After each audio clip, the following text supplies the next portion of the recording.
The champagne flute slipped from my fingers as my son David's words cut through the elegant dinner party like a blade. "Mom's between jobs right now," he said, with that casual, dismissive tone I'd grown to hate. His new wife, Jessica, added the killing blow with a perfect society smile. Probably forever. The laughter that followed wasn't kind. It was the sound wealthy people make when they think poverty is amusing. Where are you watching from today?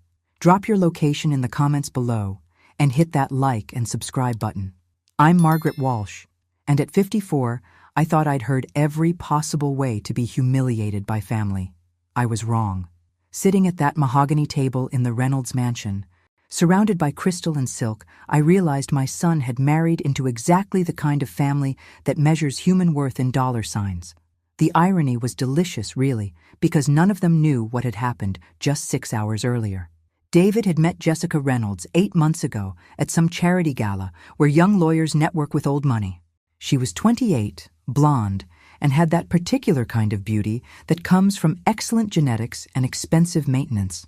More importantly, she was the daughter of Robert Reynolds, who owned Reynolds Holdings, a mid-sized investment firm that specialized in buying struggling companies and turning them profitable. Margaret works in, what is it again, Mom? Customer service? Jessica's mother, Patricia, asked, her tone suggesting customer service ranked somewhere below street, sweeping in her personal hierarchy of respectability. I was a manager at Hartwell Communications, I corrected gently, though the past tense stung. 22 years with the company. Was, Robert Reynolds emphasized with obvious satisfaction. Hartwell went under last month, didn't it? Shame about all those people losing their jobs. The conversation moved on to safer topics for the wealthy. Their recent trip to the Hamptons, the new yacht they were considering, Jessica's plans to redecorate their guest house. I smiled and nodded and played the role of the grateful mother-in-law, all while remembering the phone call I'd received that morning. "Mrs. Walsh, this is James Morrison from Morrison, Stewart and Associates. I'm calling about your Aunt Helena's estate. I'm afraid there's been a significant development we need to discuss immediately. Aunt Helena, my father's eccentric sister, who'd moved to Switzerland 40 years ago and barely stayed in touch. The family had always assumed she was living some bohemian artist lifestyle, scraping by on whatever money she could make selling her paintings to tourists. I'm sorry to inform you that Ms. Helena Walsh passed away 3 weeks ago in Geneva. However, I'm pleased to tell you that you've been named the sole beneficiary of her estate. I'd expected maybe a few $1,000s and some sentimental items. Instead, James Morrison had delivered news that changed everything. The estate is valued at approximately $47 million, Mrs. Walsh.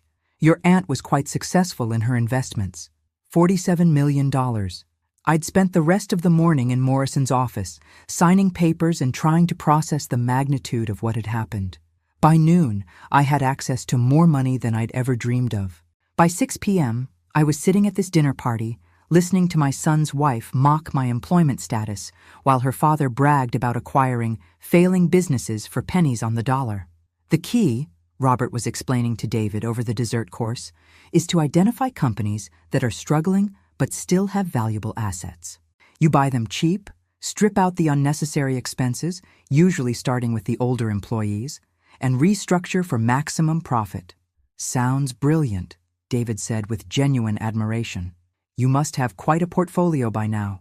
43 companies in the last 5 years, Robert replied proudly, including some recent acquisitions that are going to be extremely profitable once we finish the restructuring process. That's when I realized I was watching a masterclass in corporate cruelty, delivered by people who saw human suffering as a line item to be eliminated. But I was also seeing an opportunity. And what kind of companies do you typically target? I asked innocently. Robert warmed to his favorite subject. Communications firms, usually. Technology companies that haven't kept up with the market. Small manufacturing operations that family businesses can't afford to modernize. The owners are usually desperate to sell before they lose everything. How fascinating, I murmured, filing away every word. The evening ended with polite kisses and promises to do this again soon. David and Jessica drove me home to my modest apartment, chattering about wedding plans and honeymoon destinations. They were thinking Tuscany, Jessica explained, though it would be expensive. Maybe Mom can help with the costs. David suggested as they dropped me off. I mean, once you find another job. I watched their BMW disappear down the street, then climbed the stairs to my apartment and pulled out the business card James Morrison had given me that morning. On the back, he'd written the private number for his colleague who specialized in corporate acquisitions. It was 11 p.m., but some conversations can't wait until morning. Sarah Chen speaking. Ms. Chen, this is Margaret Walsh. James Morrison gave me your number. I need to make an acquisition, and I need it done quickly and quietly. What kind of acquisition, Mrs. Walsh? I looked at the framed photo on my mantel, David at his law school graduation, his arm around me, both of us smiling with pride and hope for his future. That young man had been replaced by someone I didn't recognize, someone who found his mother's misfortune amusing. I want to buy Reynolds Holdings, I said. All of it. There was a pause. Then, Mrs. Walsh, that's a $40 million company. I know, I replied. Is that a problem? The next morning, I woke up wondering if the previous day had been an elaborate dream. Then I checked my bank balance and saw 8 figures staring back at me, and reality hit like a freight train carrying $47 million worth of possibilities. Sarah Chen had been appropriately professional during our late-night call, but I could hear the curiosity in her voice as she explained the complexities of a hostile takeover. Reynolds Holdings was privately held, which actually made things easier. No SEC filings to navigate, no public stockholders to worry about. Just one very smug man who had no idea his world was about to change. The key is finding leverage, Sarah had explained. Something that makes them want to sell, or something that gives us the upper hand in negotiations. I spent Sunday morning doing research that would have made David proud. If he knew his supposedly unemployable mother was about to execute a corporate acquisition that would make his law school professors weep with admiration. Robert Reynolds had built his empire by being ruthless, but he'd also been careless about covering his tracks. Reynolds Holdings specialized in acquiring distressed companies, but their business model had a darker side.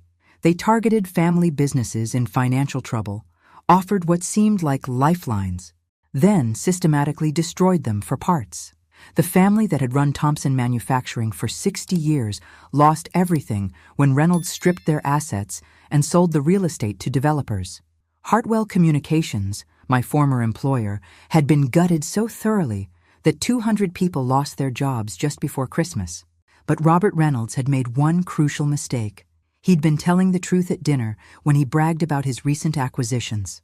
3 of his last 5 purchases were companies I could prove had been systematically undervalued through questionable accounting practices.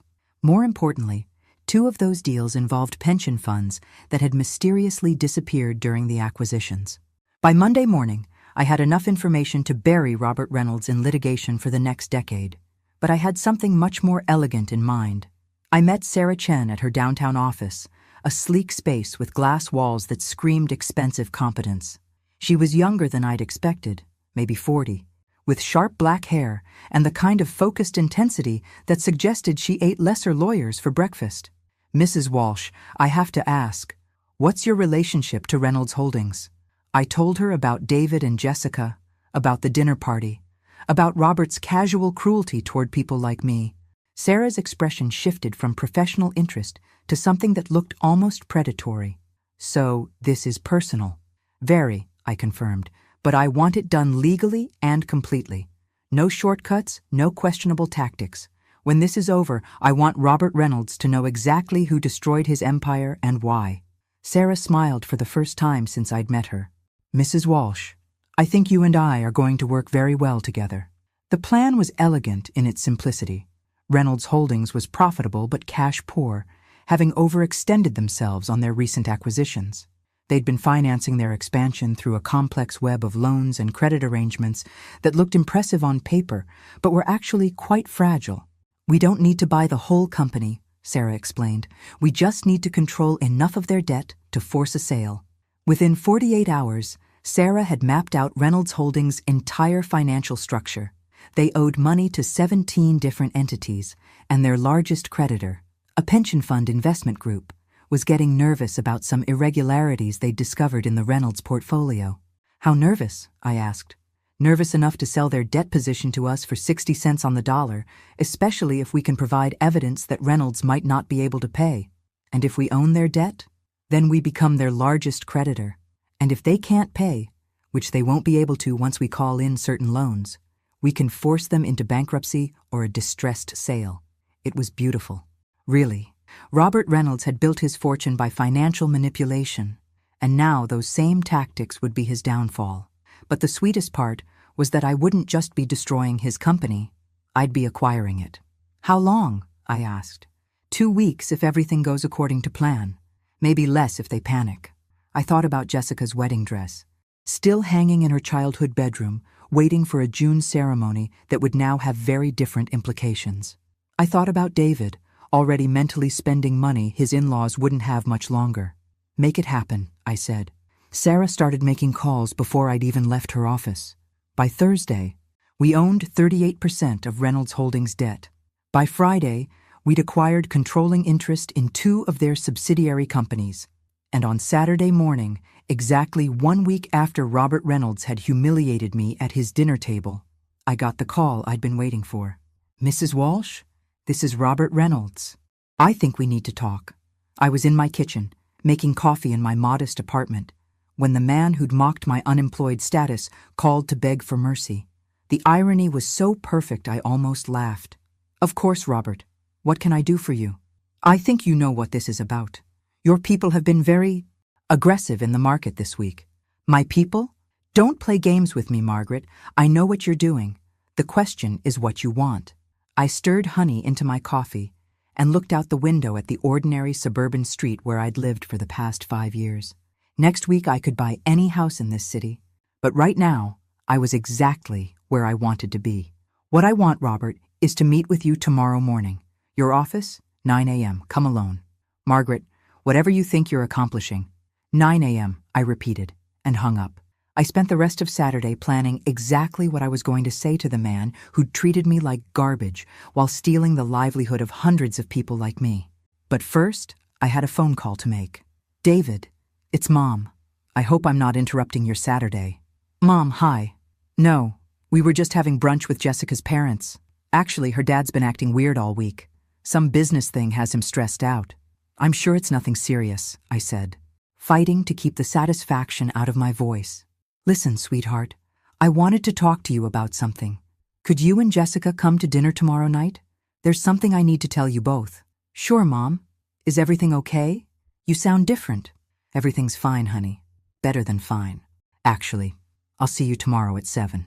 After I hung up, I sat in my living room surrounded by furniture I'd bought at discount stores and thought about the conversation I'd be having with my son in 24 hours. David was about to learn some very important lessons about respect, consequences, and the danger of underestimating his supposedly worthless mother. But first, I had to finish destroying his father-in-law's empire. Sunday morning arrived crisp and clear, the kind of October day that makes you believe in second chances. I dressed carefully for my meeting with Robert Reynolds, a simple black suit I'd bought for job interviews, paired with my grandmother's pearl earrings. Nothing flashy, nothing that would telegraph the $47 million sitting in my bank account. Reynolds Holdings occupied 3 floors of a gleaming downtown tower, the kind of building that announces its occupants' importance through marble lobbies and brass fixtures. I'd never been inside before, though I'd driven past it countless times during my years at Hartwell Communications. The receptionist looked confused when I gave my name. Mr. Reynolds is expecting me, I said with the kind of quiet confidence that comes from knowing you hold all the cards. Robert's office was exactly what I'd expected, mahogany and leather, with floor-to-ceiling windows overlooking the city. He was standing with his back to the door when I entered, staring out at the skyline like a man contemplating his own mortality. 40 years, he said without turning around. I built this company from nothing. 3 employees and a borrowed desk in 1984. Impressive, I replied, settling into the chair across from his desk without being invited. Though I notice you left out the part about the 200 families you've destroyed along the way. He turned to face me then, and I saw something I'd never seen in Robert Reynolds before. Fear. Real, bone-deep terror of losing everything he'd spent a lifetime accumulating. What do you want, Margaret? Accountability, I said simply, and justice for people like me. He moved to his desk, shuffling through papers with hands that shook slightly. I can offer you a settlement, enough to make this go away quietly. How much? 5 million. Cash. Untraceable. I pretended to consider it, watching hope flicker in his eyes. That's generous, Robert, but I'm afraid I'm not interested in bribes. Then what? I leaned forward, meeting his gaze directly. I want you to sell me your company. The silence stretched between us like a taut wire. Outside, the city hummed with Sunday morning traffic, people going about their normal lives while Robert Reynolds' world crumbled in real time. That's impossible, he said finally. This company is worth $40 million. Actually, as of Friday's close, it's worth about $12 million, thanks to some unfortunate revelations about your pension fund irregularities. But I'm prepared to be generous. $15 million, cash, complete acquisition. The company isn't for sale. I smiled, the same polite expression I'd worn during Thursday's dinner party. Oh, Robert, I think you misunderstand. This isn't a negotiation. I opened my purse and withdrew a folder Sarah Chen had prepared, thick with legal documents and financial statements. You currently owe $34 million to various creditors. As of Friday afternoon, I own 87% of that debt, which means I can call in those loans whenever I choose. His face went ashen. You can't do that. Actually, I can. Your credit agreements have some very interesting clauses about material changes in business circumstances. The federal investigation into your pension fund management definitely qualifies. What federal investigation? I pulled out another document, this one bearing official government letterhead. The one that begins tomorrow morning when the Department of Labor receives a comprehensive dossier detailing your questionable accounting practices. Though I suppose if you were to sell the company before that investigation becomes public. He sank into his chair like a deflating balloon. For 40 years, Robert Reynolds had been the predator, circling wounded companies like a shark scenting blood. Now he knew how his victims had felt. You're destroying me. I'm holding you accountable. There's a difference. The contract negotiations took 3 hours. Sarah Chen handled the legal details while I sat in the conference room, watching Robert Reynolds sign away his life's work with the same dead-eyed resignation I'd seen in the faces of every business owner he'd ever crushed. By 2 p.m., I owned Reynolds Holdings in its entirety. All 43 companies, all the assets, all the debts, and all the power that came with them. I also owned something else. The satisfaction of watching Robert Reynolds walk out of his own building, carrying nothing but a briefcase, and the knowledge that his son-in-law's mother had just become his boss. Well, his former boss. Because my first executive decision was to fire him. I spent the rest of the afternoon in the office that was now mine, going through files and understanding the full scope of what I'd acquired. The companies Reynolds had gutted could be restored. The pension funds could be repaid. The families he'd destroyed could receive compensation. But first, I had a dinner party to attend. David and Jessica arrived at my apartment at exactly 7 o'clock. Jessica carrying a bottle of wine that probably cost more than my monthly grocery budget. She'd dressed down for the occasion. Designer jeans, and a cashmere sweater that suggested she was trying to connect with the common folk. "Mom, you look great," David said, kissing my cheek. "Rested." "I feel wonderful." "Actually? Sit down, both of you. Can I get you anything to drink?" "Wine would be lovely," Jessica replied, glancing around my modest living room with the kind of forced smile people use when visiting elderly relatives in nursing homes. I poured 3 glasses of the wine Jessica had brought, noting the label, a $200 bottle from Robert's personal collection. How thoughtful of him to contribute to his own wake. "So," David said, settling onto my couch with Jessica tucked against his side. "You said you had something to tell us?" "I do." I sat in the chair across from them, holding my wine glass like a shield. "I wanted to share some news about my employment situation." Jessica perked up with obvious relief. "Oh, that's wonderful.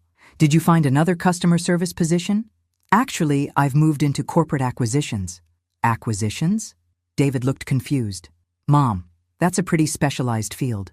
Don't you need extensive financial experience?" "You'd think so," I agreed. But apparently, I had more transferable skills than anyone expected. "What kind of acquisitions?" Jessica asked, though she was clearly humoring what she assumed was her mother-in-law's midlife fantasy. "Well," Just this morning, I acquired an investment firm downtown. 43 companies, actually, though they'll be managed as subsidiaries. David laughed, the indulgent sound parents make when children claim they're going to be astronauts. Mom, that's great.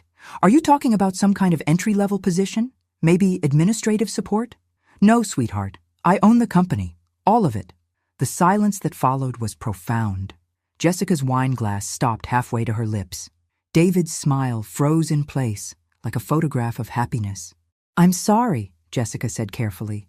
I think I misunderstood. You said you own a company? Reynolds Holdings, I clarified. I bought it this morning. Cash transaction. Jessica's wine glass slipped from her fingers, creating a red stain on my beige carpet that looked remarkably like blood. She was staring at me as if I'd suddenly sprouted additional heads. That's impossible, David said. Mom, Reynolds Holdings is worth millions of dollars. 40 million to be precise. Though I got it for considerably less. Mom. David's voice took on the patient tone people use with confused elderly relatives. I think you might be confused about something. Maybe someone offered you a job there, or... I reached into my purse and withdrew the contract Sarah Chen had prepared, the one bearing my signature and Robert Reynolds' defeated scrawl. Would you like to see the paperwork? David took the contract with shaking hands, Jessica reading over his shoulder. I watched their faces change as they processed what they were seeing. The dollar amounts, the legal language, the undeniable reality that David's unemployable mother had just bought his father-in-law's empire. Where did you get this kind of money? Jessica whispered. Inheritance, I replied cheerfully. Turns out Aunt Helena was quite successful in Switzerland. $47 million successful, to be exact. The room went so quiet I could hear the clock ticking in my kitchen. David was still staring at the contract as if it might rearrange itself into something that made sense. So you're saying, Jessica said slowly, that you've been secretly wealthy this entire time? Not the entire time, just since Thursday morning. Thursday, Jessica repeated, the day before our dinner party. Yes, interesting timing, wasn't it? That's when I saw understanding dawn in Jessica's eyes, followed immediately by horror. She was remembering Thursday night, remembering her mother's condescending questions, remembering her own casual cruelty about my employment prospects. Oh God, she whispered, your father's going to kill me. But David was still processing the financial implications. Mom, this means you're... He trailed off, unable to complete the thought. Wealthy beyond my wildest dreams? I suggested. Yes, sweetheart. Though I have to say, my dreams have gotten quite a bit wilder lately. I took a sip of Robert's expensive wine and smiled at the two people who'd found my poverty so amusing just 4 days earlier. Now then, I continued, let's talk about your wedding plans. The conversation that followed was like watching two people discover they'd been swimming with sharks while wearing meat suits. David kept looking between the contract and my face as if one of them might suddenly make sense, while Jessica had gone pale enough to audition for vampire movies. I don't understand, David said finally. If you inherited this money on Thursday, why didn't you tell us? When would I have mentioned it? I asked innocently. During your charming dinner conversation about my unemployable status? Or perhaps when your wife suggested my job prospects were hopeless? Jessica flinched, as if I'd slapped her. Mrs. Walsh, I'm so sorry. If you'd known I was wealthy, you would have treated me with respect, I interrupted. How fascinating. So courtesy is a privilege that must be purchased? That's not what I meant, Jessica stammered. I just meant, you meant that poor people deserve to be mocked, but rich people deserve politeness. Got it. David set down the contract and rubbed his face with both hands. Mom, this is insane. You bought Robert's entire company? His life's work? The same life's work built on destroying families like ours? Yes, I did. Though I prefer to think of it as a hostile takeover with extremely personal motivations. Personal motivations? Jessica's voice cracked on the words. What do you mean? I reached for the wine bottle, Robert's wine, which somehow made everything taste better, and refilled my glass. Well, let's see. Your father spent Thursday evening explaining his business model, which apparently involves buying struggling companies and stripping them for parts.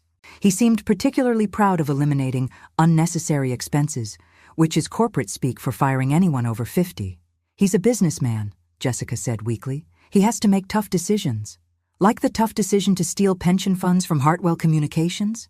That's my former employer, in case you forgot. 200 people lost their jobs so your father could increase his profit margins. Pension funds? David looked confused. What are you talking about? I pulled out another folder, this one containing the evidence Sarah Chen had compiled about Reynolds Holdings' questionable accounting practices. Would you like to see the documentation? It makes for fascinating reading if you enjoy stories about white-collar theft. Jessica was shaking now, actually trembling as the magnitude of the situation hit her. You can't prove anything. My father is completely legal in everything he does. Legal and ethical aren't the same thing. Dear, though I have to say, some of these pension fund irregularities do venture into questionable legal territory. Are you threatening him? David asked, his voice taking on an edge I'd rarely heard. Threatening? No, sweetheart. I'm simply explaining why I felt compelled to remove your father-in-law from his position of power. People like Robert Reynolds destroy lives because they can. Now he can't. David stood up abruptly, pacing to the window and back. Mom, do you realize what you've done? You've destroyed Jessica's family. Robert's entire identity is wrapped up in that company. And my entire identity was wrapped up in being your mother. Until you decided I was an embarrassment. The words hung in the air between us like a guillotine blade. David stopped pacing, his face cycling through emotions, confusion, hurt, anger, and finally something that might have been shame. I never said you were an embarrassment. You didn't have to. Your actions said it quite clearly. Jessica was crying now, quiet tears that didn't stop her from trying to salvage the situation. Mrs. Walsh, please. I know we didn't handle Thursday night well, but surely we can work something out. Some kind of arrangement? What kind of arrangement did you have in mind? You could sell the company back to my father. For what you paid, of course, plus interest. We could call it a misunderstanding. I set down my wine glass and really looked at Jessica Reynolds, soon-to-be Walsh. 28 years old, beautiful, privileged, and absolutely convinced that her family's wealth made them untouchable. She'd probably never faced real consequences for anything in her entire life. Jessica, do you know what your father's company did to the Thompson family? She shook her head. Thompson Manufacturing had been in their family for 60 years. 3 generations of honest work, employing half the people in their small town. When the economy hit them hard, they made the mistake of turning to Reynolds Holdings for help. Your father bought them out, stripped their assets, and sold their factory to developers. 60 years of family legacy became a shopping mall parking lot. Business is business, Jessica said, but her voice lacked conviction. Business is people, actually. The Thompsons lost everything. Their house, their savings, their reputation in the community. Mrs. Thompson had a heart attack 3 months after the sale. She's 67 years old and stocking shelves at a grocery store because your father stole her husband's pension fund. David had gone very quiet, staring at his hands. Jessica was still crying, but now it looked more like grief than panic. What do you want from us?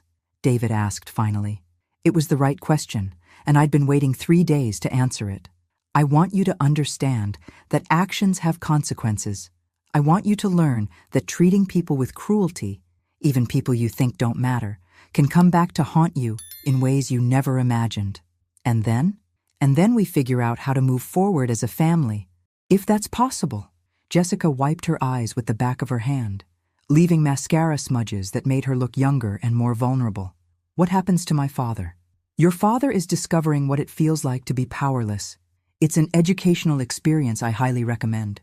Mom, David said carefully, what are you planning to do with the company? Finally, the question that mattered. I smiled, thinking about the conversations I'd been having with Sarah Chen about restructuring plans and victim compensation funds. I'm going to fix it. Every company your father-in-law destroyed, every family he ruined, every pension fund he raided. I'm going to make it right. Reynolds Holdings is going to become exactly what it should have been all along, a company that builds things up instead of tearing them down. That's going to cost millions, David said. 47 million, to be precise. It's amazing what you can accomplish when you're not motivated by greed. I stood up and walked to the kitchen, returning with a fresh bottle of wine, one from my own modest collection, purchased with my former customer service salary. Now then, I said, refilling their glasses.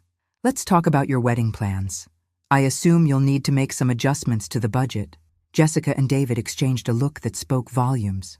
Their dream wedding at the Reynolds estate, with its unlimited budget and society guest list, had just evaporated along with Robert's empire. We can have a smaller ceremony, Jessica said quietly. Something simple. Nonsense, I replied. You're marrying my son. It should be exactly the celebration you want. They both stared at me as if I'd started speaking in ancient Greek. I don't understand, David said. I'm offering to pay for your wedding, sweetheart. Whatever kind of celebration would make you happy. The silence stretched between us, heavy with implications. David and Jessica could have their dream wedding, but it would be funded by the woman they'd mocked, hosted by the person who'd destroyed Jessica's father's legacy. Why would you do that? Jessica whispered. I looked at my son, really looked at him for the first time since he'd announced his engagement. Despite everything that had happened, despite the cruelty and the humiliation, he was still the little boy who'd run to me with skinned knees and bad dreams. Because I love David, and I want him to be happy, even when he makes mistakes. David's eyes filled with tears. Mom, I'm so sorry. About Thursday night, about everything we said. I know you are, sweetheart. Can you forgive us? I considered the question while I watched Jessica processing the fact that her future mother-in-law had just offered to fund the wedding her own father could no longer afford. Forgiveness isn't automatic, David, but it's possible. What do we need to do? And there it was, the moment I'd been building towards since Thursday night. The opportunity to teach my son and his fiancée that respect isn't negotiable, that kindness matters, and that sometimes the people you dismiss as powerless are exactly the ones you should fear most. We're going to start with some honest conversations about how this family is going to work going forward. And Jessica? She looked up at me with red-rimmed eyes. Tomorrow morning, you're going to call your father and tell him that you and David would like to have dinner with him, somewhere public. I have a few things I'd like to discuss with him in person. The look of pure terror that crossed Jessica's face was almost worth $47 million. Almost. The restaurant Jessica chose for Tuesday night's dinner was Le Bernardin, an upscale French place downtown where the lighting was dim enough to hide tears and the tables spaced far enough apart for private conversations about corporate destruction. I arrived 15 minutes early, partly for tactical advantage and partly because I wanted to watch Robert Reynolds walk in and see me waiting for him. He looked like he'd aged 5 years in 2 days. Gone was the confident swagger I'd witnessed at Thursday's dinner party. His usual perfectly pressed suit was wrinkled, his hair unkempt, and his eyes had the hollow look of a man who'd spent the weekend staring into the abyss of his own financial ruin. David and Jessica were right behind him, both looking like they were attending a funeral, which, in a way, they were. The funeral of their old understanding of power dynamics and family hierarchies. Margaret, Robert said, his voice carefully neutral. Thank you for agreeing to meet. Thank you for accepting my invitation, I replied, standing to greet them. Though I suppose invitation isn't quite accurate, more like a summons. We took our seats around a corner table, the kind of arrangement that suggested either intimate family bonding or hostage negotiations. Given the circumstances, both descriptions seemed appropriate. I ordered wine, I announced as the server approached. A nice Bordeaux from 1995. Robert, you'll appreciate this. It's from the same vineyard where you celebrated closing the Henderson Textiles deal 3 years ago. Robert's face went pale. Henderson Textiles had been a family business for 4 generations before Reynolds Holdings acquired and dismantled it, leaving 87 people unemployed in a town that couldn't afford to lose a single job. How do you know about Henderson? He asked. I know about all of them, Robert. Thompson Manufacturing, Hartwell Communications, Cedar Valley Foods, Morrison Furniture, Blackwood Electronics. 43 companies to be exact. Should I continue? David and Jessica sat in silence, watching their perfect world crumble one revelation at a time. I'd spent Monday researching every company Reynolds Holdings had acquired, and the pattern was always the same. Buy low, strip assets, eliminate jobs, sell high. You've been busy, Robert said. Very. Did you know that Henderson Textiles employed 3 generations of the same families? The Hendersons themselves, of course, but also the Millers, the Johnsons, the Washingtons. 87 people whose grandfathers had worked alongside each other, whose children grew up together, whose entire community was built around that factory. Business isn't sentimental, Robert replied, but his voice lacked its usual conviction. No, but it should be humane. Tell me, Robert, when you closed Henderson Textiles, did you think about where those 87 people would find work? Did you consider that Cedar Valley only had 2 major employers and you'd just eliminated one of them? The wine arrived, giving Robert a moment to compose himself. I watched him taste it and nod approval, probably wondering if this was the last expensive wine he'd ever drink as a free man. What do you want, Margaret? Justice, I said simply. For the Henderson family, for my former colleagues at Hartwell, for every person you've destroyed in pursuit of profit. I can't undo business decisions that were made years ago. No, but you can help me make them right. Jessica finally spoke up, her voice barely above a whisper. What does that mean? I pulled out a folder I'd prepared, thick with financial documents and legal papers. It means your father is going to help me contact every family affected by his business practices. He's going to explain what happened to their companies, their pension funds, their jobs, and then he's going to help me figure out how to compensate them. Compensate them how? David asked. I'm establishing a $50 million victim compensation fund. Every person who lost their job due to Reynolds Holdings' actions will receive a settlement based on their years of service, age, and financial hardship. Robert's fork clattered against his plate. $50 million? That's more than the company was worth. Actually, it's exactly what those companies were worth to the people who built them. The Hendersons didn't just lose a business, Robert. They lost their identity, their legacy, their reason for getting up in the morning. How do you put a price on that? You can't rebuild the past, Robert said, but I could see something shifting in his expression. Not quite remorse, but maybe the beginning of understanding. No, but I can acknowledge it. I can look Mrs. Henderson in the eye and tell her that what happened to her family was wrong. I can give her enough money to retire with dignity instead of stocking shelves to survive. The main course arrived, but nobody was eating. We were all too busy processing the magnitude of what I was proposing. Dad, Jessica said carefully, maybe we should consider this. If Mrs. Walsh is offering to help the families affected by the business decisions, they weren't business decisions, I interrupted. They were choices.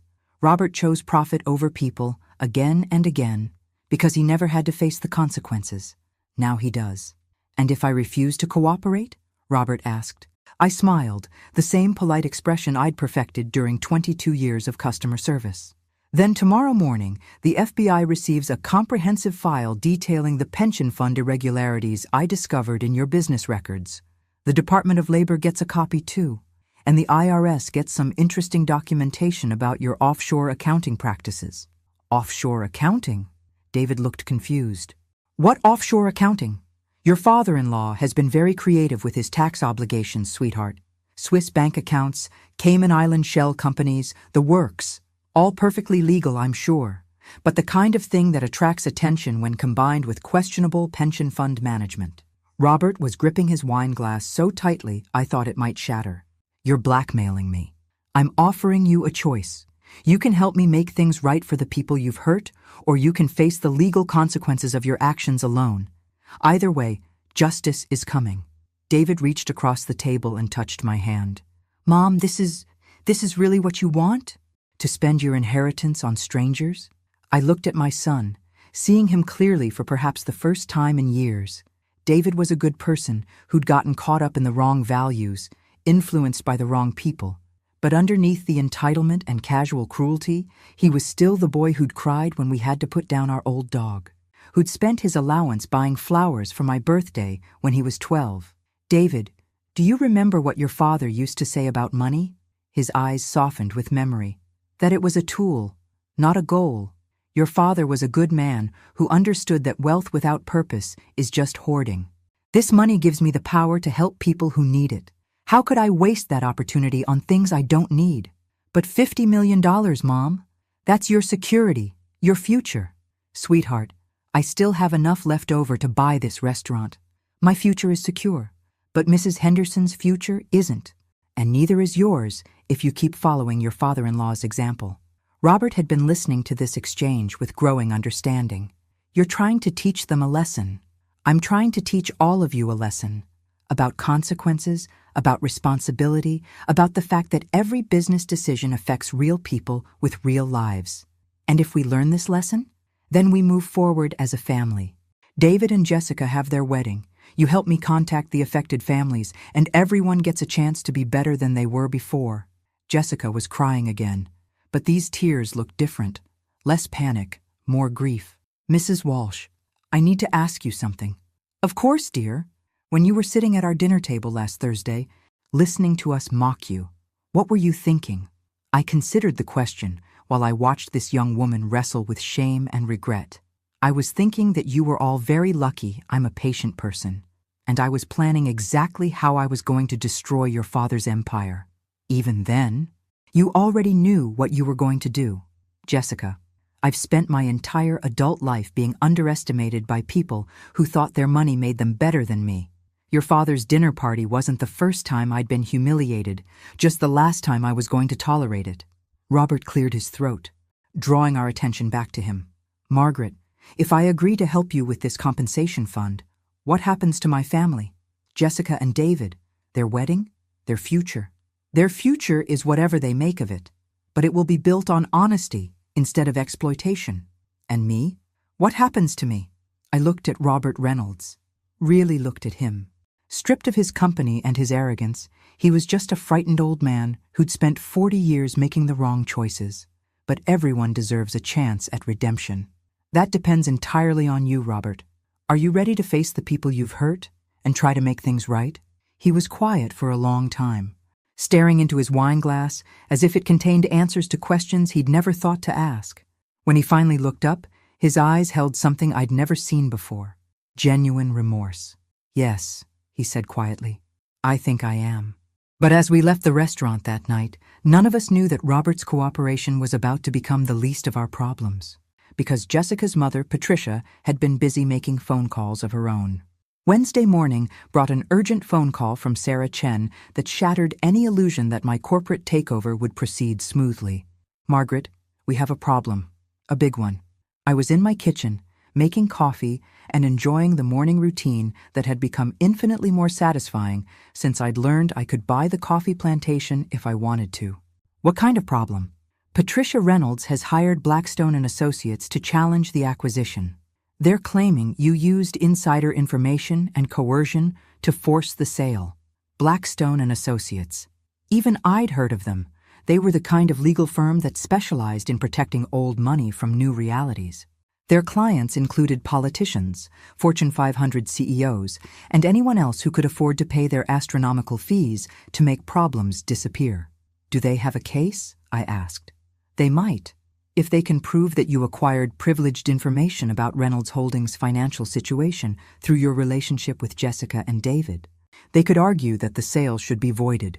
I sat down heavily at my kitchen table, feeling the weight of $47 million shift from asset to liability. How privileged are we talking about? Margaret, did Robert Reynolds discuss his company's finances during that dinner party? Any specific details about debt, acquisitions, business strategies? I closed my eyes, remembering Robert's boastful speech about buying companies for pennies on the dollar, his casual mention of 43 acquisitions, his pride in eliminating unnecessary expenses, all delivered in front of witnesses who could testify that I'd been present. Yes, I said quietly. He told me quite a lot, actually. Then we need to be very careful about how we proceed. If Blackstone can convince a judge that you used family connections to gain insider access, I could lose everything. Not everything. But you could be forced to sell Reynolds Holdings back to Robert for what you paid, plus legal fees and damages, and there could be criminal charges for securities fraud. I felt a cold fear settle in my stomach, different from anything I'd experienced during the acquisition process. I'd been so focused on justice and consequences that I hadn't considered the possibility of my own actions being challenged. What do we do? First, you need to avoid any contact with the Reynolds family until this is resolved. No phone calls, no meetings, no discussions about the case. Anything you say can and will be used against you. But Robert agreed to help with the compensation fund, and David and Jessica's wedding. Margaret, listen to me very carefully. Patricia Reynolds has declared war. She's not trying to get her husband's company back. She's trying to destroy you completely. Personal vendetta, criminal charges, financial ruin, the whole package. I thought about Patricia's cold assessment of my worth during Thursday's dinner party, her casual dismissal of my humanity based on my employment status. Of course, she'd fight back. Women like Patricia Reynolds didn't accept defeat gracefully. How long do we have? The preliminary hearing is Monday. 5 days to prepare our defense and prove that the acquisition was legitimate. After I hung up, I sat in my quiet kitchen and tried to process the magnitude of what was happening.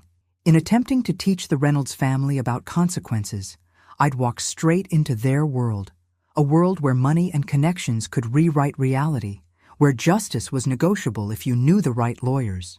My phone rang. David's number. "Mom, I just heard about the lawsuit. Are you okay?" The sound of my son's voice, concerned and loving, almost broke my resolve to avoid contact with the family. "I'm fine, sweetheart, but my lawyer says we shouldn't talk until this is resolved." "Mom, that's insane. You're my mother. We can't just stop talking because of some legal technicality." "David, this is serious. If your mother-in-law can prove I used information I gained through family connections, then we make sure she can't prove it." The certainty in his voice surprised me. "What do you mean?" "I mean Jessica and I were at that dinner party too. We heard everything Dad said, and we're prepared to testify that he volunteered that information freely without any prompting from you." I felt tears prick my eyes. Despite everything, the humiliation, the financial warfare, the family drama, my son was choosing to stand with me. "David, that could put you in a difficult position with Jessica's family." "Mom, I've spent the last 2 days thinking about what you said at dinner, about consequences and treating people with respect. I may have married into the Reynolds family, but I'm still a Walsh, and Walshes don't let each other fight alone. What does Jessica think?" There was a pause. "Jessica's struggling. Her mother is furious about the whole situation, and she's pressuring Jess to support the lawsuit. But Jess knows what happened at that dinner party. She knows her father brought this on himself, and her loyalty is being tested in ways she never expected. But Mom, I think she's stronger than anyone gives her credit for, including herself." That afternoon, against Sarah Chen's advice, I drove to the address Jessica had texted me. It was a small coffee shop in a part of town the Reynolds family probably didn't know existed, the kind of place where conversations could happen without society photographers or family spies. Jessica was waiting in a corner booth, looking younger and more uncertain than I'd ever seen her. She'd traded her designer clothes for jeans and a simple sweater, and without her usual careful makeup, I could see the exhaustion in her face. "Thank you for coming," she said. "I wasn't sure you would. My lawyer would have a heart attack if she knew I was here." "Mine too." Jessica managed a weak smile. "Though I'm not sure whose side my lawyer is on anymore." I ordered coffee and settled across from her, noting the way she twisted her engagement ring, David's grandmother's ring, the one piece of jewelry I'd insisted he give her instead of some expensive new symbol. "How are you holding up?" "I'm not. Honestly, my mother hasn't spoken to me since I told her I wouldn't support the lawsuit. My father is devastated about losing the company. David's caught in the middle of everything, and I'm realizing that everything I thought I knew about my family was wrong. That's a lot to process." "Mrs. Walsh, can I ask you something? That night at dinner when my father was talking about his business, were you already planning to buy the company?" The question I'd been dreading, asked by the one person whose answer could determine my fate. I looked into Jessica's eyes and made a choice that would either save or damn us all. "Yes," I said. "From the moment your father bragged about destroying family businesses, I knew exactly what I was going to do to him." Jessica nodded slowly. "So you did use information from our family dinner to plan your attack." "I used your father's own words to understand his vulnerabilities." "Yes, and legally, that could be considered insider information. According to your mother's lawyers, yes." We sat in silence, sipping coffee that tasted like ashes while the weight of the truth settled between us. "Mrs. Walsh, there's something else you need to know about my mother's plans." "What kind of plans?" Jessica looked around nervously, as if Patricia Reynolds might materialize from behind the espresso machine. "She's not just trying to get the company back. She's trying to have you arrested for securities fraud, elder abuse, and conspiracy." "Elder abuse?" "She's claiming you manipulated my father's emotional state to coerce him into selling below market value, that you took advantage of his distress to force an unconscionable contract." The irony was breathtaking. Patricia Reynolds, whose husband had spent 40 years financially abusing vulnerable families, was now claiming to be the victim of manipulation. Jessica, you were there when your father agreed to sell. Was he coerced? No, he was defeated, but not coerced. You gave him a choice between cooperation and legal consequences. That's negotiation, not manipulation. Are you willing to testify to that? Jessica was quiet for a long time, staring into her coffee cup. Mrs. Walsh, if I testify for you, my mother will disown me. Completely. No family support, no trust fund, no safety net if things go wrong with David. And if you testify for her, then I help destroy the woman my husband loves, and I prove that I'm exactly the kind of person who values money over integrity. I reached across the table and took her hand. Jessica, I'm not going to pressure you to choose sides. This situation is complicated enough without adding family manipulation to it. But you need my testimony to win. I need the truth to win, whether you're the one who tells it or not. Jessica squeezed my hand, and I saw something in her face that I'd never seen before. Real courage, the kind that comes from choosing principles over comfort. Mrs. Walsh, there's something my mother doesn't know, something that could change everything. What? I recorded my father's confession at dinner last night. The whole conversation where he admitted to the pension fund problems and agreed to help with your compensation fund. My heart stopped. You what? I've been recording family conversations for months. My therapist suggested it to help me process my relationship with my parents. I have hours of recordings where they discuss their business practices, their treatment of employees, their tax evasion strategies. Jessica, do you understand what this means? It means I can prove that everything you did was in response to crimes my father was already committing. That you didn't manipulate him. You caught him. I stared at this young woman who just offered to destroy her own family to protect mine. Why would you do this? Because David loves you, and because you're trying to help people my father hurt. And because... She paused, tears flowing freely now. Because I want to be the kind of person who does the right thing, even when it's terrifying. But as we left the coffee shop that afternoon, neither of us knew that Patricia Reynolds had hired more than just lawyers. She'd hired a private investigator who'd been following Jessica all week, and he'd just photographed our entire conversation. Thursday morning brought a new crisis that made Patricia's lawsuit seem almost quaint. I was reviewing legal documents with Sarah Chen when her assistant burst into the conference room with a look of pure panic. Ms. Chen, you need to see the news, right now. Sarah clicked on her computer, and within seconds we were watching a local news report that made my blood run cold. Exclusive investigation into alleged securities fraud involving the recent hostile takeover of Reynolds Holdings. Channel 7 has obtained evidence suggesting that Margaret Walsh, the mystery buyer who acquired the $40 million company earlier this week, may have used family connections to gain illegal insider information. The reporter was standing outside the Reynolds Holdings building. My building now, with a graphic behind her showing my driver's license photo next to the word fraud in bold red letters.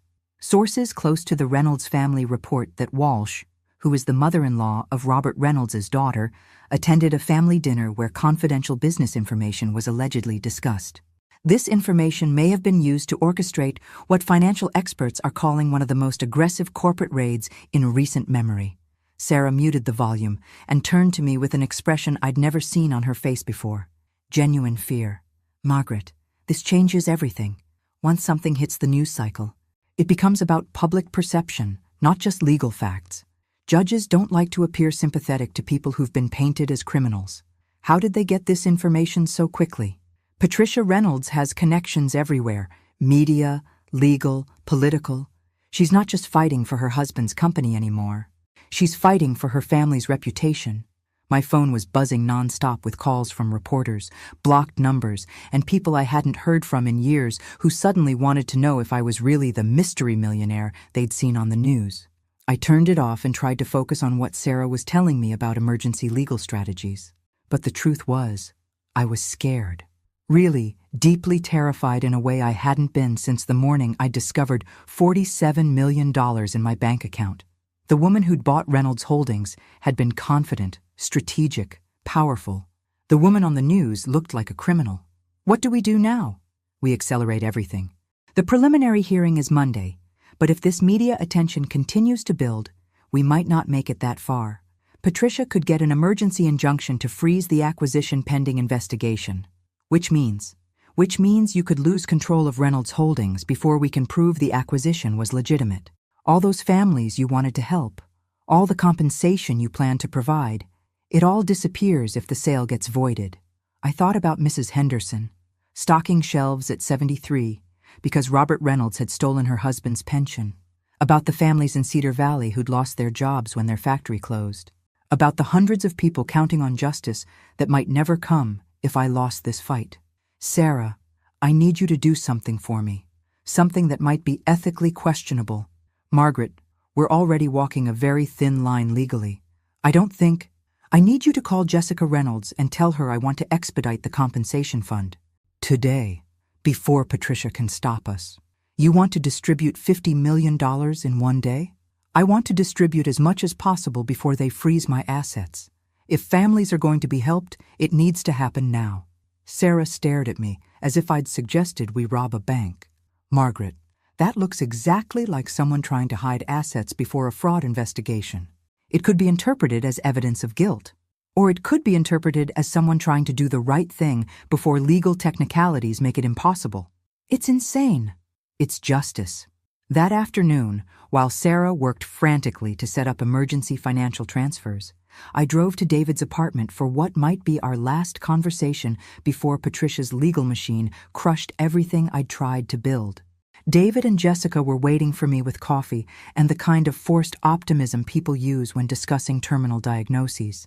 They'd obviously seen the news coverage. Jessica's eyes were red from crying, and David looked like he'd aged 5 years since our dinner Monday night. Mom, we need to talk about Jessica's recordings. I sat down across from them, noting how they'd positioned themselves as a united front. Despite everything that had happened, their marriage was surviving the chaos I'd created in their lives. What about them? Jessica leaned forward, her voice steady despite her obvious exhaustion. I've been reviewing all the recordings I made over the past 6 months. Family dinners, business meetings, phone calls with my father's associates. Mrs. Walsh, what I have here is evidence of systematic financial crimes going back years. What kind of crimes? Pension fund theft? Tax evasion, bribery of local officials, fraudulent bankruptcy filings for acquired companies. My father hasn't just been destroying businesses, he's been stealing from them. David pulled out a laptop and opened an audio file. Mom, you need to hear this. It's from a dinner party at the Reynolds house 3 months ago. Robert Reynolds' voice filled the room, slurred with wine and loosened by success. The beauty of the Morrison furniture deal is that they'll never figure out where their pension money went. By the time the lawyers sort through the subsidiary holdings and shell companies, we'll have moved the funds offshore. Morrison Furniture? I asked. A family business in Pennsylvania, Jessica said quietly. 300 employees, most of them near retirement. My father stole their entire pension fund, $17 million, and funneled it through Caribbean shell companies. I listened to recording after recording, each one documenting a new crime, a new victim, a new family destroyed by Robert Reynolds' greed. By the time Jessica finished playing them, I understood that my acquisition of Reynolds Holdings hadn't just been justice, it had been essential. Jessica, do you realize what you're giving me? I'm giving you the truth, and I'm giving you the evidence to prove that everything you did was justified. But you're also destroying your father and your family. She was quiet for a moment, looking at David, then back at me. Mrs. Walsh, I've been thinking about what you said at dinner, about how business decisions affect real people. I grew up thinking my father was a successful businessman. Now I know he's a criminal who's destroyed hundreds of lives. And your mother? My mother knows. She's always known. She just didn't care because the money was too good. David reached over and took Jessica's hand. Mom, we've made a decision. We want to help you get this evidence to the proper authorities, not just to save the Reynolds Holdings acquisition, but to make sure all of Dad's crimes are exposed. David, this will destroy Jessica's family completely. It will hold them accountable, Jessica corrected. There's a difference. But as we sat in David's living room, planning how to use Jessica's recordings to expose 40 years of corporate crime, none of us knew that Patricia Reynolds was putting her own plan into motion. A plan that involved more than just lawyers and private investigators. Because at exactly 6 p.m. that Thursday evening, while we were reviewing evidence of her husband's crimes, Patricia Reynolds was placing a phone call to someone who specialized in problems that couldn't be solved in courtrooms. Someone whose solutions were permanent. "I need this woman gone," she said to the voice on the other end. "I don't care how you do it, but I need Margaret Walsh eliminated before she can destroy my family." The voice assured her that the problem would be handled, quietly, professionally, and permanently. Friday morning started with Sarah Chen calling me at 6 a.m. with urgency that sent ice through my veins. "Margaret, don't leave your apartment, don't answer the door, don't talk to anyone until I get there." "What's wrong?" "Someone broke into my office last night. They didn't take anything, but they went through all the files related to your case. Every document, every piece of evidence, everything Jessica provided about her father's crimes." I sat up in bed, fully awake now. "Did they copy anything?" "That's what I'm afraid of. Margaret, whoever did this wasn't looking for money or equipment. They wanted information about our legal strategy and what evidence we have against Robert Reynolds. Patricia? Or someone she hired. But Margaret, there's something else. Something that makes me think this isn't just about the lawsuit anymore." "What?" "They left a message, written on my desk blotter in red ink. Some problems require permanent solutions." The words hit me like a physical blow. I'd been so focused on legal warfare that I'd forgotten that people with Patricia Reynolds' resources didn't limit themselves to courtroom battles. "Sarah, are you saying—" "I'm saying Patricia Reynolds has escalated this beyond anything we prepared for. And I'm saying you need protection until we can figure out how far she's willing to go." I spent Friday in a kind of suspended animation, trapped in my apartment while Sarah worked with law enforcement to investigate the break-in and assess the threat level. David and Jessica took turns calling to check on me, their voices tight with worry that went beyond concern about lawsuits and financial consequences. By afternoon, Sarah had news that confirmed our worst fears. "Margaret, the police found something interesting when they processed the crime scene. The person who broke into my office left fingerprints on one of the filing cabinets, prints that match someone with an extensive criminal record." "What kind of criminal record?" "The kind that includes assault, intimidation, and at least one suspicious death that was ruled accidental but never fully investigated." I felt the room tilt around me. "Patricia hired a professional?" "Someone did. The question is whether they hired him to scare us or to eliminate the threat you represent to the Reynolds family." That evening, against everyone's advice, I met Jessica at the same coffee shop where we'd talked earlier in the week. But this time, I wasn't alone. Sarah had insisted on a police escort that waited outside while we talked. Jessica looked terrified, which confirmed my suspicion that she knew more about her mother's escalation than she'd admitted. "Mrs. Walsh, I need to tell you something about my mother. Something that might explain why she's reacting so extremely to your acquisition of the company." "What?" "She's not just fighting for my father's business. She's fighting for her life." I stared at Jessica, trying to understand what she meant. "Explain. My mother isn't just my father's wife. She's been his business partner from the beginning. Every company they acquired, every pension fund they stole, every family they destroyed. She was involved in planning and executing it all. So she's as culpable as Robert? More. My father is greedy and cruel, but my mother is strategic. She's the one who figured out how to move money offshore, how to create shell companies, how to make evidence disappear. The criminal empire they built belongs to both of them." I thought about Patricia's cold assessment of my worth during that first dinner party, her casual dismissal of people she considered beneath her station. Now I understood that her cruelty wasn't just social snobbery. It was the calculated indifference of someone who'd spent decades destroying lives for profit. "Jessica, if your mother is involved in the criminal activity, then she faces the same charges as my father when the evidence comes out. Tax evasion, fraud, conspiracy, theft. She could spend the rest of her life in prison. So, this isn't just about getting the company back. It's about eliminating the threat before the evidence can be presented. Mrs. Walsh, my mother isn't going to stop with legal challenges. She's going to keep escalating until either she wins or I'm no longer a problem."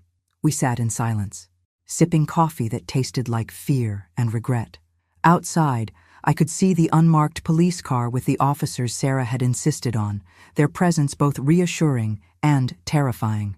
"Jessica, I need to ask you something. Are you safe? If your mother suspects you're helping me..." "She doesn't suspect. She knows." Jessica's voice was barely a whisper. "She confronted me this morning. She knows about the recordings, about our meetings, about everything." "What did she say?" "She said I had a choice: family loyalty or personal destruction. She gave me 24 hours to decide whether I was going to support her lawsuit or be written out of the family completely." "And what did you tell her?" Jessica met my eyes with a courage I was only beginning to understand.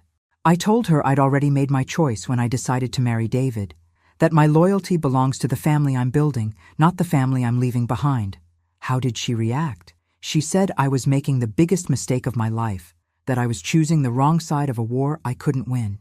And then she said something that made my blood run cold." "What?" "She said that sometimes people who make the wrong choices don't live long enough to regret them." I felt fear settle in my stomach like a stone. Patricia Reynolds wasn't just threatening my financial security anymore. She was threatening my life, and Jessica's life, and potentially David's life if he continued to support us. "Jessica, you and David need to leave town. Tonight. Go somewhere safe until this is resolved.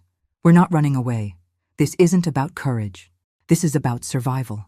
But Jessica shook her head with the kind of determination that reminded me why David had fallen in love with her. "Mrs. Walsh, if we run now, my mother wins. She gets the company back. She destroys the evidence of her crimes, and all those families you want to help never get justice. If you stay and something happens to you, David will never forgive me. And if we leave and something happens to you, I'll never forgive myself." We left the coffee shop that night with a plan that was probably insane, but felt like our only option. Jessica would return home and act as if she was considering her mother's ultimatum, buying us time to get the evidence to the FBI before Patricia could eliminate the witnesses. David would publicly distance himself from me, making it appear that family pressure was working, and I would proceed with the compensation fund distribution, making sure that at least some of the victims got help before Patricia's escalation reached its inevitable conclusion. But as I walked to my police escort, I noticed something that made my blood freeze. A black sedan with tinted windows, parked across the street with a clear view of the coffee shop entrance. The same car that had been parked outside my apartment building that morning. Someone was watching us. Someone was tracking our movements, our meetings, our plans. And as we drove away, the sedan pulled into traffic behind us, maintaining a careful distance that suggested professional surveillance. Patricia Reynolds had moved beyond legal warfare. The question now was whether we would survive whatever came next. Saturday morning exploded into chaos at exactly 7:23 a.m. when Sarah Chen called with news that changed everything we thought we knew about the Reynolds family and their willingness to protect their secrets. "Margaret, you need to get to the hospital, now." "What happened?" "Someone tried to kill Jessica last night." The words hit me like a physical blow. I was already reaching for my clothes, my hands shaking as I tried to process what Sarah was telling me. "Is she alive?" "She's alive, but barely." "Margaret, this wasn't a random attack. Someone broke into her apartment and tried to make it look like a burglary gone wrong. If David hadn't come home early from his business trip..." I didn't let her finish. I was already running to my car, the police escort scrambling to keep up as I drove through morning traffic with the kind of desperate speed that comes from knowing someone you care about is fighting for their life. The hospital corridor outside the ICU was a war zone of grief and rage. David was pacing like a caged animal, his clothes still bloody from finding Jessica unconscious on their apartment floor. Sarah Chen was there with 2 FBI agents, their presence confirming that this had escalated beyond anything local law enforcement could handle. "Mom!" David's voice broke when he saw me. I pulled him into my arms, feeling him shake with the kind of terror that comes from almost losing the person you love most. "How is she?" "Concussion, broken ribs, internal bleeding. The doctors say if I'd been 15 minutes later..." He couldn't finish the sentence. "Who did this?" That's when FBI agent Rodriguez stepped forward with a grim expression that told me we were dealing with something much larger than Patricia's lawsuit. "Mrs. Walsh, we need to talk. About the Reynolds family, about the evidence you've been gathering, and about why someone is willing to commit murder to stop you.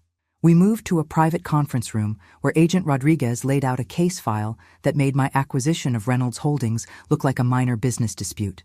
Mrs. Walsh, the FBI has been investigating Reynolds Holdings for 18 months as part of a larger probe into organized financial crime. What you've uncovered through your acquisition and Mrs. Jessica Reynolds' recordings has accelerated our investigation by years. Organized financial crime? Robert and Patricia Reynolds aren't just corporate raiders. They're money launderers for a network that includes drug cartels, human trafficking operations, and political corruption schemes. The pension funds they've been stealing? That money doesn't just disappear. It gets cleaned through their shell companies and funneled into criminal enterprises. I felt the room spin around me. Are you saying my son married into a crime family? I'm saying your son's in-laws are connected to some extremely dangerous people who don't tolerate threats to their financial operations. When you acquired Reynolds Holdings and started talking about compensation funds and federal investigations, you didn't just threaten their business, you threatened their freedom and their lives. Agent Rodriguez opened another file, this one containing photographs that made my stomach turn. Crime scenes, bodies, suspicious accidents involving people who'd crossed the Reynolds network. Mrs. Walsh, in the past 5 years, 7 people who posed threats to Reynolds Holdings operations have died in accidents. Car crashes, house fires, apparent heart attacks that were never fully investigated. And you think they tried to make Jessica the 8th? We know they did. The man who attacked Mrs. Reynolds is someone we've been tracking for months. Professional assassin with connections to the same network that's been laundering money through your son's in-laws business. But Jessica is Patricia's daughter. How could she order an attack on her own child? Agent Rodriguez exchanged glances with his partner. Mrs. Walsh, that's where this case gets even darker. We don't think Patricia ordered the attack on Jessica. Then who?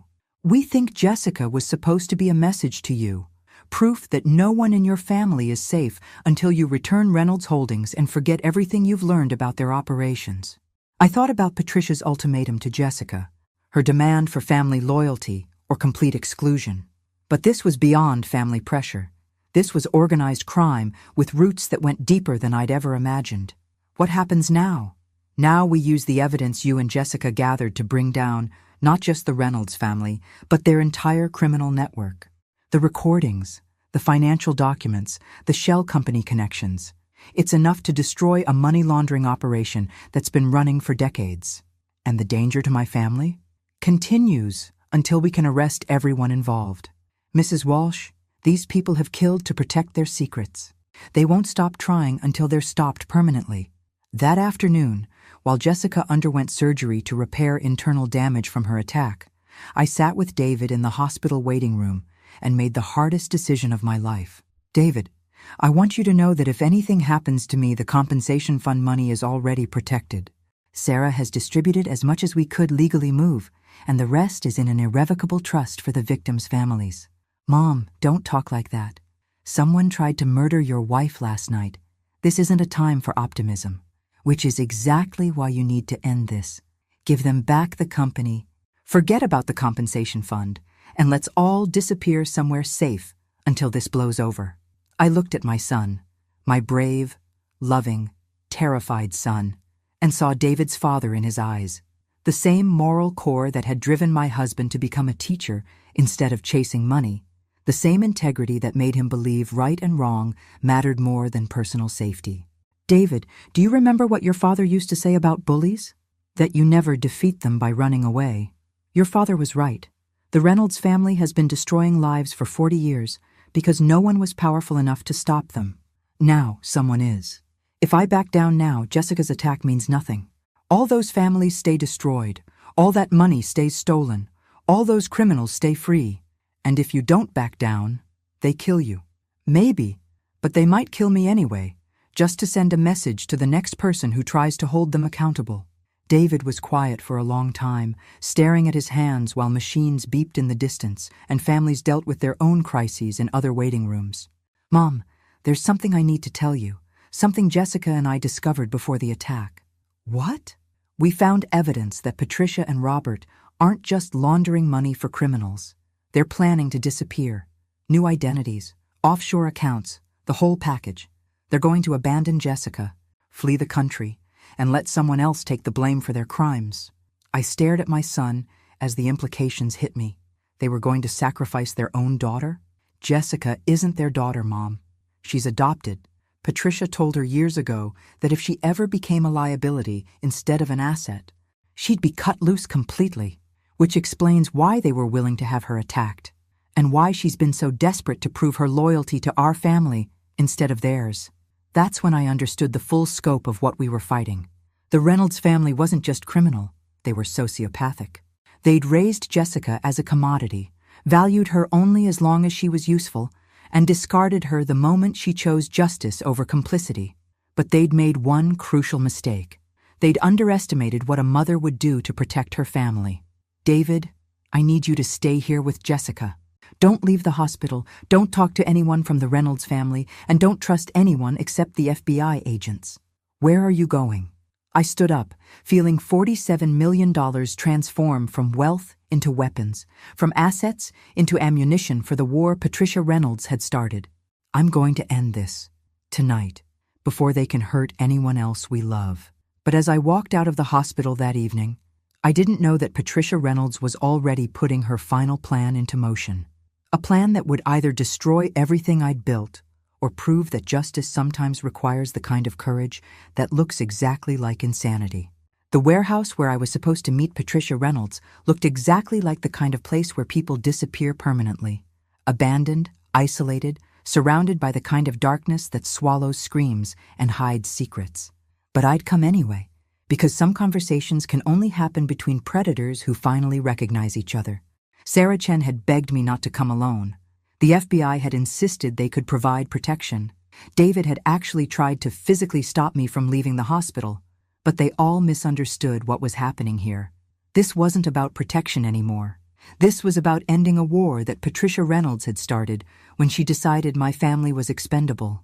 I parked my car exactly where Patricia's text had instructed and walked toward the warehouse entrance, my purse heavy with more than just the usual contents. The FBI wire Sarah had insisted on was carefully hidden, though I suspected Patricia would be smart enough to check for surveillance. The real insurance policy was in the sealed envelope I'd left with Sarah, evidence that would destroy the entire Reynolds criminal network if anything happened to me tonight. Patricia was waiting in the center of the warehouse floor, illuminated by a single overhead light that created dramatic shadows worthy of a film noir movie. She looked exactly like what she was, a woman who'd spent 40 years perfecting the art of destroying lives and was now facing the possibility of losing everything she'd built. Margaret, thank you for coming. Thank you for not sending another assassin. Patricia smiled, the same cold expression she'd worn during our first dinner party. That was business, nothing personal, though I admit I underestimated your emotional investment in my worthless adopted daughter. Jessica is worth more than your entire criminal empire. Jessica is a liability who forgot where her loyalties belong. But she'll recover and hopefully learn from this experience. I looked around the warehouse, noting the multiple exits, the shadows that could hide additional threats, the careful positioning that gave Patricia every advantage. What do you want, Patricia? I want my life back. My company, my money, my freedom to live without looking over my shoulder for federal agents. And in exchange, your family lives. David keeps his law career. Jessica recovers from her unfortunate accident, and you enjoy a comfortable retirement, funded by what's left of your inheritance after you've returned what you stole from us. The audacity was breathtaking.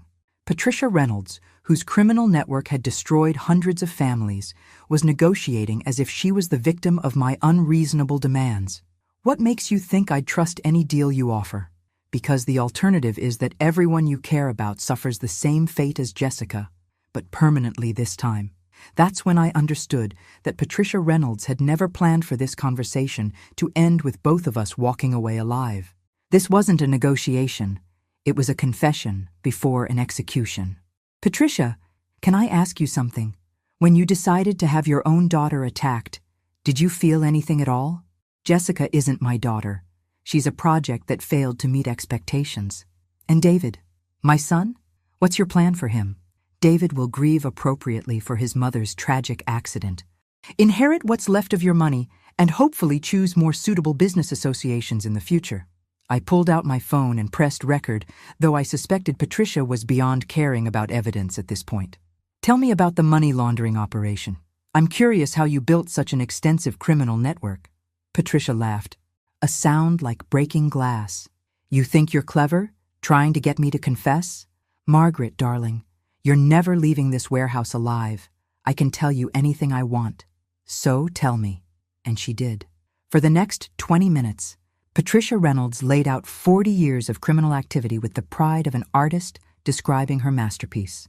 The pension funds weren't just stolen. They were converted into untraceable assets for drug cartels and human trafficking operations. The shell companies weren't just tax evasion. They were elaborate money laundering schemes that cleaned billions of dollars for international crime syndicates. The beauty of it, Patricia explained, is that legitimate businesses provide perfect cover for illegitimate activities. Who suspects that a pension fund theft is actually cartel money being integrated into the legitimate banking system? And the murders? The accidents that eliminated threats to your operation? Sometimes people ask too many questions. Sometimes federal investigators get too close to the truth. Sometimes mothers-in-law acquire too much evidence and develop dangerous ideas about justice. Patricia reached into her purse and withdrew a gun, the kind of small, efficient weapon that suggested she'd used it before. Any other questions before we conclude our business? But that's when Patricia Reynolds made her final, fatal mistake. She assumed I'd come to this warehouse as a victim instead of as someone who'd spent the last week learning exactly how dangerous desperate people could become. Actually, Patricia, I do have one more question. How do you think the FBI is going to react when they review the recording of this conversation? Patricia's confident expression flickered. What recording? I pulled out my phone, showing her the screen that indicated our entire conversation had been live-streamed to Sarah Chen's computer, where FBI agents had been listening to every word. The recording where you confessed to money laundering, murder, conspiracy, and attempted murder of your own daughter. Though I think they'll be particularly interested in the part where you threatened to kill my son. Patricia's face went white as she realized what had happened, but the gun in her hand didn't waver. It doesn't matter. You'll still be dead, and recordings can be explained as deepfakes or fabrications. True. But the FBI agents surrounding this warehouse right now won't be fabrications. That's when the floodlights hit, turning the dark warehouse into daylight, and Patricia Reynolds discovered that the hunter had become the hunted. FBI, drop your weapon. The next few minutes were chaos, shouting, movement. Patricia's desperate attempt to use me as a human shield before being taken down by agents who'd been waiting for exactly this moment. But all I could think about was David and Jessica, safe in the hospital, finally free from the shadow of Patricia's criminal empire. 2 weeks later, I was sitting in the hospital room where Jessica was recovering from her injuries, watching her and David plan their wedding with the kind of excitement that comes from knowing they'd survived something that should have destroyed them. Mrs. Walsh, Jessica said, looking up from the wedding magazines scattered across her bed. I need to apologize for everything my family put you through. Jessica, you're not responsible for their choices, but I am responsible for mine. And I chose right, even when it was terrifying. David reached over and squeezed his wife's hand. Mom, what are you going to do now? With the company, the money, all of it. I looked out the window at the city where I'd lived my entire life, thinking about the families who would receive compensation, the criminals who would face justice, the legacy I was building from the ashes of Patricia's empire. I'm going to do exactly what I planned from the beginning. Help people who need it, hold criminals accountable, and prove that sometimes justice comes from the most unexpected places. And the Reynolds Holdings will be restructured as a victim advocacy organization. Every company your former in-laws destroyed will be compensated. Every pension fund they stole will be repaid with interest. Every family they hurt will receive justice. Jessica started crying again, but these were different tears: relief, gratitude, hope. Mrs. Walsh, why did you risk everything for people you'd never met? I thought about the question while I watched my son and daughter-in-law begin to rebuild their lives on a foundation of honesty instead of exploitation. Because someone had to, and because I finally had the power to do something that mattered. 6 months later, I was standing in the community center in Cedar Valley, surrounded by 300 people whose lives had been destroyed by Reynolds Holdings and were now being restored by the compensation fund. Mrs. Henderson was there, no longer stocking shelves, but planning her retirement with dignity. The Thompson family had enough money to start a new business. The families from Morrison Furniture could finally stop worrying about their golden years. But the best part was David and Jessica, standing beside me as we presented the final round of compensation checks. They'd chosen to work for the victim advocacy organization, using their legal and business skills to help other families who'd been destroyed by corporate greed. "Ladies and gentlemen," I said to the crowd, looking out at faces that showed the kind of hope that money can't buy but justice can provide. 6 months ago, you were told that the crimes committed against your families were just business decisions. Today, you know they were crimes, and you've seen that justice is possible when people refuse to accept that powerful people are untouchable. The applause was deafening, but all I could hear was Patricia Reynolds' voice from the warehouse, asking what made me think I could win against people like her. The answer was simple. I hadn't won because I was more powerful or more clever or more connected. I'd won because I was right. And sometimes, in a world that often feels rigged against ordinary people, being right is enough to change everything. As for Patricia and Robert Reynolds, they're both serving life sentences for racketeering, money laundering, conspiracy, and murder. Their criminal network has been dismantled, their offshore accounts seized, their victims compensated. But their greatest punishment might be knowing that their downfall came from the woman they'd dismissed as powerless, worthless, and invisible. Sometimes the best revenge is proving that you were never any of those things. You were just underestimated. And $47 million made sure that underestimation was the last mistake they'd ever make. Thanks for listening. Don't forget to subscribe and feel free to share your story in the comments. Your voice matters.